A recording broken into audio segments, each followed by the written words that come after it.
Hey everybody, just in case you can't make it to our 8:30 meeting Sunday morning, I thought it'd be good to get the information out so that you'd be knowing what's going on and it'd be clear when you come to lead your small groups on Sunday morning. So we have, just like always, the pre-service sheet. The goal during that time is to really just talk and communicate with the kids and let them share what's been happening their week. It'd be great if you could go over the memory verses. The kids got a good start on it. In the kindergarten and first grade group, looks like 2 kids did. I think it'd be great if we tried to get everybody in the group to get 1 verse, and then some of these gung-ho kids, let them keep on doing more and more. We've had some kids do all the verses in the very first week, so the momentum for the verses is really picking up. We want to keep that going. Then after large group time, when we come back, we will have talked about the lost sheep.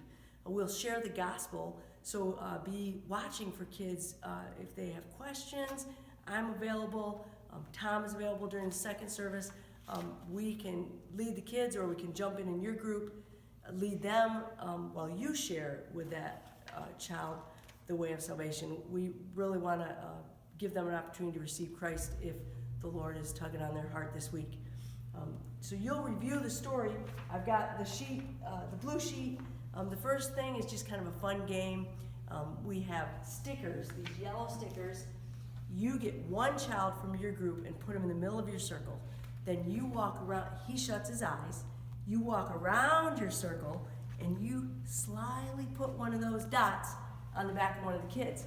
Then the middle guy opens his eyes and tries to guess which one is the lost sheep. So if the person in the middle guesses the correct kid, then he stays in the middle and gets to keep playing again. If he didn't guess the right kid, then the one that with the dot becomes the next in the middle for the next round. And try to make it so several different people get a chance. Do it as long as their interest is staying peaked. There's a good wrap up. Either read it directly from here or read it ahead of time so that you can talk about it, because we want them to get the connection about the lost sheep and how Jesus left the others to find the lost sheep, how he wants everyone to come to him. Then if you go to the second activity, it's review questions. If you want to make a game out of it, you can divide your group into teams and do it that way, or you can just ask the questions and let the kids answer. Again, maybe call on some of the kids that are quieter and see if you can get them to participate. There is a note in here that to make sure that we communicate with parents. Any kids that have questions, or especially if they receive Christ as their Savior, we want to really partner with parents and keep them in the loop for how their kids are progressing in their spiritual walk. Then the third thing is memory verse review. So you can go over our verse for the month, Psalm 139:14.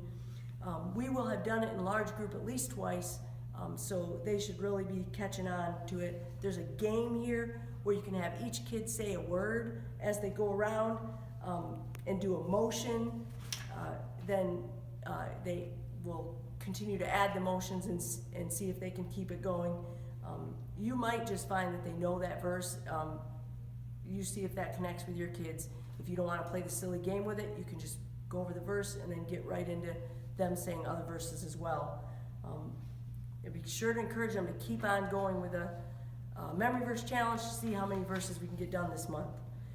Then fourth is closing prayer, but you don't have to do that fourth. You can do that any time during your small group time. Sometimes I feel like when it's last, we're rushed because parents might start coming. So take some time to pray with them. This would be a week that the kids could maybe even take a turn praying and thank the Lord for salvation, those that have received him as Savior. And you could take prayer requests, and the kids could share with you and with one another the different requests they have. And then, as always, if you get done earlier or service goes over, we have the sheets that go home, the God time sheets, and you could do day 1 together, or the younger group could color their picture and get started there. We're praying for a good week. We're praying for you and for the kids as we share the gospel with them this week. Have a great week. See you Sunday.